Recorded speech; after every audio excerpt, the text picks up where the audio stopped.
G'day, it's Pete here and I'm back for Hand of the Week. Now, this hand came from the ANC Open Interstate Butler. I was playing in the side event, the Swiss pairs, but we all got to play the same boards, and I found this hand really interesting, and then I talked to a few different other people about it. So let's jump in and first look at how I handled it, and then look at my expectation of how good a result was. It didn't quite measure up, but it was still pretty good. Anyway, it goes 2 spades on my left, and my partner ventured 3 clubs. And I was just looking at this going, wow, I have a 22 count. My partner vulnerable offers 3 clubs. So I was prepared to bid 7 no trump, but I just started with Roman keycard, and partner said they only had 1, which I was like, what? I was not expecting that.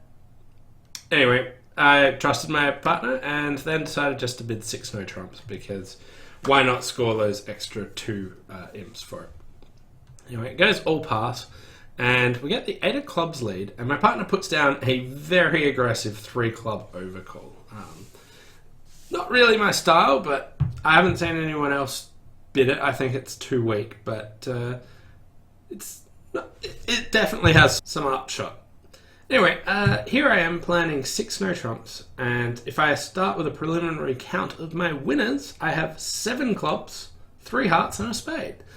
And I noticed even with my 22 high card points opposite my partner's 3-level vulnerable overcall, I've only got 11 top tricks. So here what we had is, well, I could take a spade finesse, but that looks really poor. I could take a diamond finesse playing east for the ace of diamonds. Hearts might come good. So I have a fair few different options here. But what I wanted to do was work out who I thought had the ace of diamonds and how long can I postpone this decision. So what I wanted to do is I could cash my 3 hearts and find out what's happening in hearts, but then if I can no longer play east for the ace of diamonds. I could run all my clubs and see if the opponents discard hearts, and I now think that my hearts are winners, in which case I could do that. Or alternatively, I can play west for the ace of diamonds and the king of spades and do a strip squeeze. So what I can do is I can run 10 of my winners, 3 hearts and 7 clubs, and come down to 3 cards. Ace, queen of spades and the king of diamonds. And west, if they have the ace of diamonds, either has to bear their king of spades, or they have to bear their ace of diamonds and get end play. This ultimately was the decision that I decided to go for, because I figured with such a poor spade suit at vulnerable, they probably had to have something else as well. So I figured they were likely holding on to the ace of diamonds. I could test hearts first to see if jack 10 9 of hearts comes down, but I'm fairly sure west might have just led one if they did. So I wanted to run my clubs to see if east would abandon lots of hearts, in which case I might choose to take on the heart suit. So what I did was I just won and returned a club. And I just want to keep count of the spades. This is the main important suit to keep count of. And there was some risk that I thought that west might actually just have 7 spades. So top club, and then they started abandoning spades. So another one, and I let go of the queen of spades because I wanted them to maybe think that I discarded down to a singleton ace of spades, in which case they might just drop down to bear king and hold on to like queen x of diamonds or something strange like that. So I threw my queen of spades here, and I've seen 3 spade discards from west and 2 from east. So it still looks like west has 3 spades. So we've got another one. East let go of a heart. I could safely afford a diamond at this stage. We've got another spade and 1 club. And now I got the spade discard. I haven't seen any hearts go yet.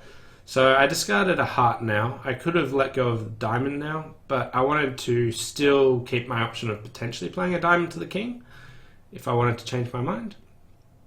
And now a final club, and east let go of a heart, and this is really the time where I had to stick to my guns and think that west had the ace of diamonds. So I pitched down to stiff king of diamonds and ran my hearts. So here went heart and another heart. West let go of a diamond. And then finally another heart, and they let go of another diamond. And by keeping count of the spades, I know West has 2 spades. So now I just have to hope that they have the ace of diamonds. And when I let the king of diamonds out, the ace appeared, and they had to lead a spade into my ace jack for my 12th trick. So this was a pretty decent result, but I thought a lot of people would also go down and slam if they got there. There was quite a few people that missed the slam, but if I just bring up the whole hand, other ways people got there was 2 spades pass pass, and South jumping to 3 no trumps, and then North thinking I might have 7 tricks for my partner jumping to 3 no trumps, I should make a move. So they made a quantitative 4 no trump and then getting to 6 no trump by South. I really thought people might go down on this because choosing to play for the ace of diamonds offside isn't obvious and required a fair bit of counting.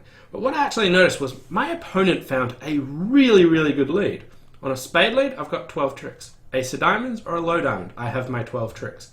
And on a heart lead, I've got ace, king, queen, 8, and I can double finesse the hearts, which seems fairly likely to work depending on what happened in the hearts, where if it goes 7 of hearts, 9, 10, win, I'm now fairly confident that East would have the jack and be able to take that heart finesse.